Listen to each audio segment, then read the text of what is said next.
Hi, my name is Danielle, and today I'll be talking about volcanoes in Hawaii. There are three main active volcanoes in Hawaii, the first of which is Kilauea, which has been continuously erupting since 1983, and that makes it one of the world's most active volcanoes. It is a basaltic shield volcano and is located on Hawaii Island, the Big Island, which is the last island in the Hawaii chain. Another active volcano on Hawaii is also located on the Big Hawaii Island. It last erupted in 1984, and it is the most massive mountain on Earth. It makes up half of the Big Island.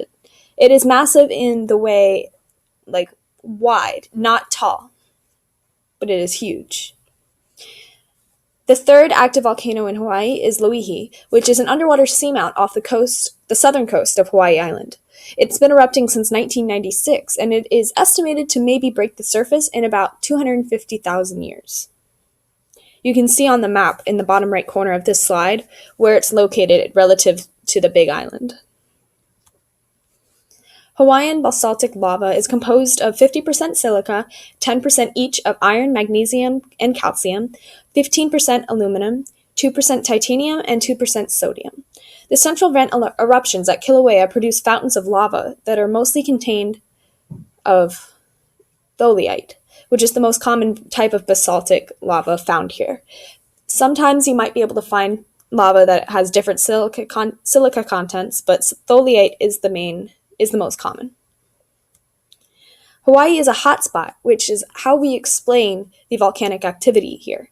This is similar to Yellowstone, which we'll get into in a moment. A hotspot is where the mantle is unusually hot in the middle of a tectonic plate. In this case, it is the Pacific Plate. The rock melts at 40 to 60 miles depth in a hotspot, such as this. The Pacific Plate moves northwest over the hotspot, causing old volcanoes to go extinct and new ones to form as it moves over the stationary hotspot. It is important to note that the hotspot does not move, only the plates do. The oldest Hawaiian island is Kauai, which is an extinct volcano, and the newest one is Loihi, which is a new volcano, because the hotspot had moved over Kauai a long time ago, and it's just moved across and created all the Hawaiian islands.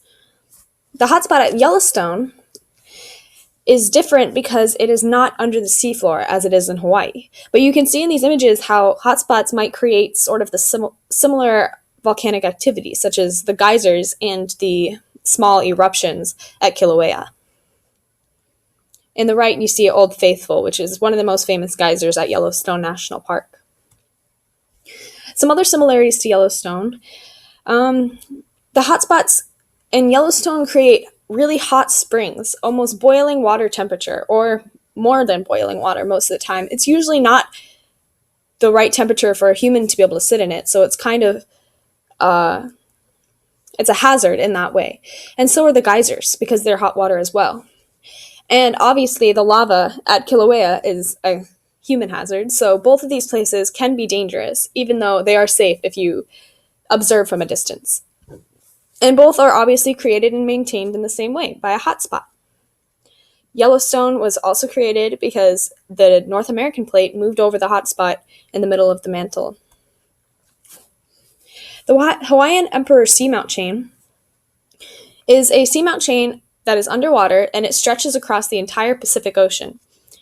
It reaches above sea level in Hawaii. The Hawaiian chain of islands is just the very end of the whole seamount chain. And Loihi is the youngest in the chain, being the one at the very end of the Hawaiian Islands. These are my sources for this presentation. I hope you enjoyed it. I enjoyed making it. Thank you very much.